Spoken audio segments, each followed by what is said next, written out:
Former Deputy President Rigathi Gachagua, known for his cryptic answers in past interviews, sat down for a live interview on KTN News. But this time, this time around, he wasn't holding back. His appearance came right after President William Ruto's recent tour to the Mount Kenya region. And let me tell you, this wasn't your usual Gashagua interview where he says a lot but reveals nothing. No. Today, he was ready to spill it all. He mentioned that Kithure Kindiki was the one who drafted the impeachment motion and that the reason for his impeachment stemmed from a major disagreement between Gashagua and President William Ruto because of Hemedi. Hemedi is the leader of RSF, a rival group in Sudan that has been accused and sanctioned by various international countries due to its involvement in criminal activities and trying to overthrow the Sudan government. There's a rebel movement called RSF. And the leader of that group is called Hemedi, has been the vice president of Sudan. So in 2023, William Ruto called me to his office and told me that diplomatically, a president can only invite a president to visit him, and he has a friend who is a vice president and he cannot invite him. So he wanted me to invite him on his behalf. I recall you said this. And he had a letter. Yes.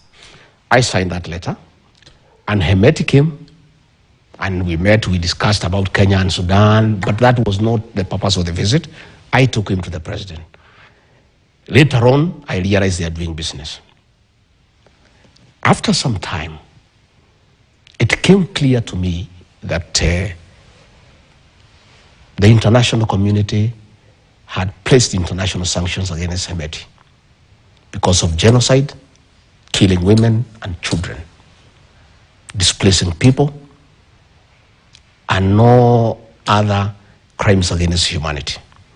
So President William Ruto called me again and told me to invite Hemedi again. And I told him, Mr. President, this is a butcher of women and children.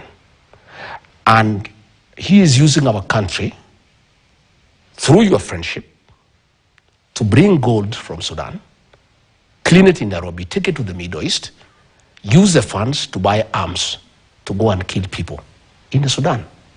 I told him, Mr. President, I am a father. I am a Christian. Just the way we are killing our children here through abductions, I cannot be party to what is happening in the Sudan, and I cannot invite Hemedi here because he's coming here to clean his gold here, sell it in the Middle East, buy arms, go and kill children. I said, I will not. He said, you must. You are my deputy. This guy is my friend. We are doing biashara. Do you know by him not coming here what I'm going to lose? I said, Mr. President, I'm not going to do it. I'm not going to invite that man here. So you invite him yourself or do whatever you want. He said, wewe Rigathi umekuwa mjeuri. I am instructing you to sign a letter here to invite a vice president of a country. You say you cannot. I said, I won't. This man has international sanctions against him. This is a man who is butchering women and children, Mr. President. I'm a Christian. I'm a father. I will not do it. I went. Right alone, I learned my signature was forged to invite him. I went, I faced the president.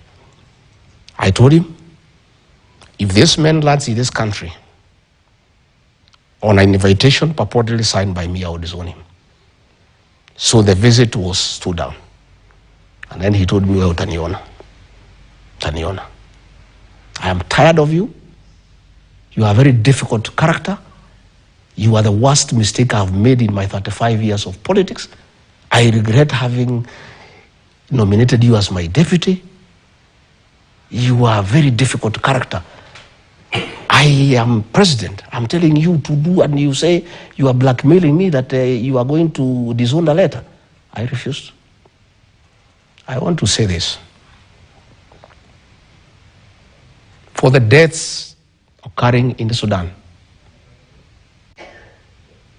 the real commander of RSF is not Hemedi, it's William Ruto, because for a movement to succeed, it needs money.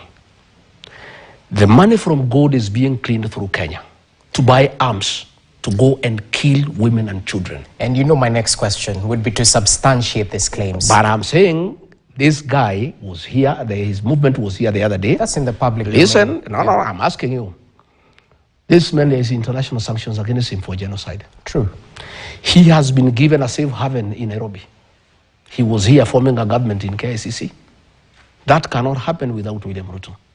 And I want to tell the international community. But the claims of doing business... No, everybody knows that he is selling gold through Nairobi. You may pretend not to know, or I'm not pretending. Don't shoot the messenger. Everybody here. knows. I'm just trying to find out. Everybody claims that the president is doing business. Everybody knows that why William Ruto is having relations with Hemedi through Nairobi is for the gold business. And the gold business, the proceeds are buying arms to butcher children and women. And I want to ask the international community, and I want to say I'm available to give evidence, and I want to tell the international community, it is pointless to levy sanctions against Hemedi. The person you need to levy sanctions against is William Ruto. And this thing of Sudan will be sorted out, because if there are sanctions against William Ruto, he'll stop entertaining Hemedi. Gold will stop being processed in Nairobi. There will be no money to buy arms to go and kill children and women.